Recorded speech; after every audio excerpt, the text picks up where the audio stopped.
बैठे कमाल साहब।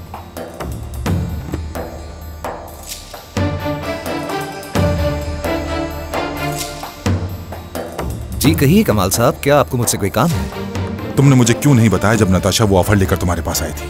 क्यों नहीं बताया तुमने मुझे? आप पहले ही बहुत मुश्किल वक्त से गुजर रहे हैं कमाल साहब। मैं इतनी मामूली बात से आपको परेशान नहीं करना चाहता था। क्या मतलब मामूली? नताशा तुमसे आकर ये कहती है कि सर्जरी के दौरान कादिर को मार दो और तुम ये कहते हो कि ये मामूली बात है। कमाल साहब, नताशा साहिबा मुझसे क्या चाहती हैं ये अहम नहीं है। हाँ, उन्होंने मुझे कादिर को मारने के लिए कहा, लेकिन अहम बात यह है कि मैंने उन्हें क्या जवाब दिया। मैंने उन्हें ना कहा और कहा कमरे से निकल जाएं। मैं भी ये बात सुनकर परेशान हो गया था। मैंने उनसे कहा कि मैं डॉक्टर हूं और मैं ऐसा बिल्कुल नहीं कर सकता।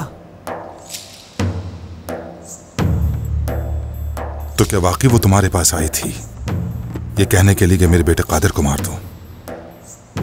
कमाल साहब, नताशा साहिबा पर जो गुजर रही है वो उसकी वजह से बहुत परेशान है। समझ सकता हूं मैं, शायद उन्होंने इसलिए ही कहा। आप भी ज्यादा परेशान मत हो।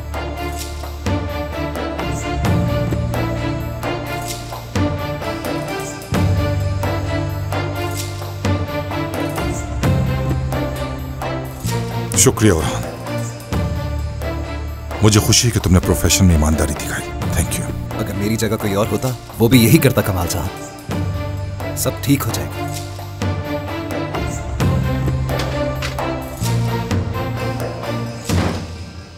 अच्छा, तो ये करने का कह रहे हैं आप मुझे? मैं कुछ समझा नहीं। इसमें ना समझ आने वाली क्या बात है? जाओ जाके टीवी पे सब कुछ बता दो जो तुम जानते हो। बहुत से न्यूज़पेपर और टीवी चैनल तुम्हारी इस खबर को खरीद सकते हैं और इससे तुम्हें कुछ पैसे भी मिल जाएंगे और इस तरीके से तुम कमाल से बदला भी ले सकते हो। मैं ये कह रहा हूँ तुमसे। अगर आप क्वालिटी एंटरटेनमेंट YouTube पे देखना चाहते हैं तो यू मस्ट सब्सक्राइब टू आन टीवीज़ YouTube चैनल। आन, a very happy first anniversary.